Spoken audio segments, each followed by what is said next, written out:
আমরা আরেকটা কাজ করব সেটা হচ্ছে আমাদের বটমে যে ফাইল স্ট্যাটাস আছে এটাকে সুন্দর লাগতেছে না। সেইটা আমরা ক্রিয়েট করব। এর জন্য আমরা প্লাগইনে যাব। আই থিংক আমাদের সেটা হচ্ছে মিনি স্ট্যাটাস লাইন। আমি এখানে দেখে নেই। আমি কোনটা ইউজ করতাম। আমি স্ট্যাটাসের জন্য এই প্লাগইনটাকে ইউজ করতাম। এটাকে আপনারা দেখে নিতে পারেন। This one. আমি যা লিখেছি তাই দিয়েছে।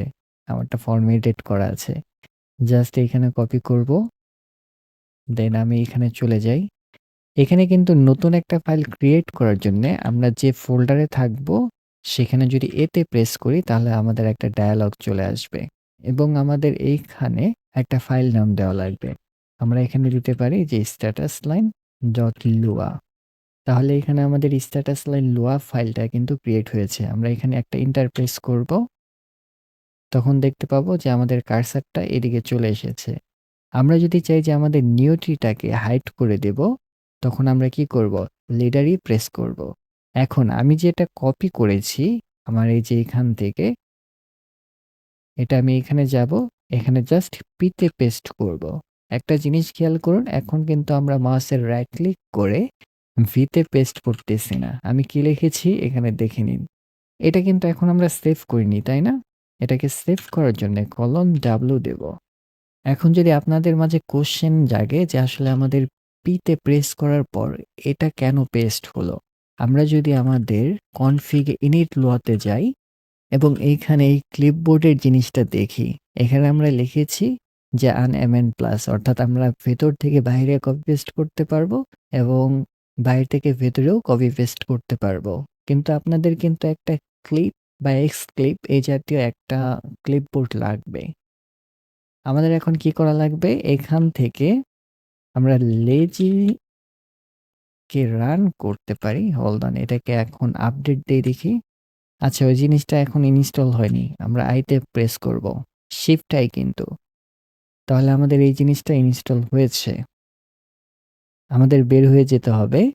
এরপর আমরা nvim লিখব।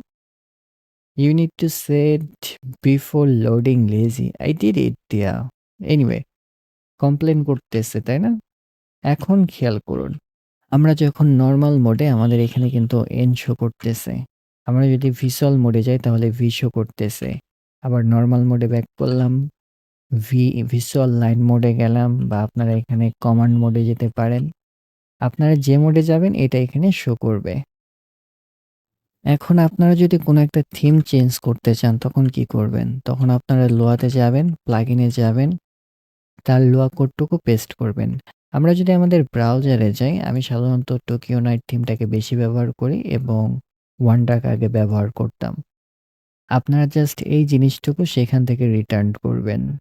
এটাকে আমি কপি করলাম, চাইলে পুরোটুকু কপি করতে পারেন এবং এইখানে আমি পেস্ট করব। প্রথমে কিন্তু আমাদের এখানে রিটার্ন কিওয়ার্ডটা ইউজ করা লাগবে এবং আমি কুইট করে আবার nvim এ ঢুকবো। নট সিউর আমার কেন এটা আপডেট হয়নি। ওকে, আমার এখানে দেখতে পাচ্ছি যে টোকিও নাইটটা ডিসেবল আকারে দেখাচ্ছে, তাই না?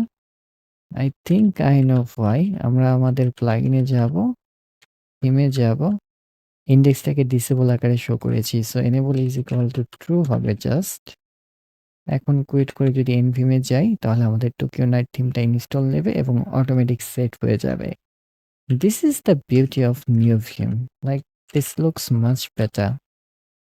আপনাদের যে প্লাগইনটার প্রয়োজন আপনারা জাস্ট সার্চ করবেন। দেন আপনারা এই প্লাগইন ফোল্ডার্সের ভেতরে একটা ফাইল ক্রিয়েট করে সেখানে পেস্ট করে দিবেন। তাহলে আপনাদের সবকিছু কনফিগ হয়ে যাবে। পরবর্তী ভিডিওতে আমরা মেসন ইনস্টল দেব, যার মাধ্যমে আমাদের সি এবং জাভা ফাইলগুলো কিভাবে রান করা যায় সেই জিনিসটা দেখব। সে পর্যন্ত ভালো থাকবেন, ভালো রাখবেন।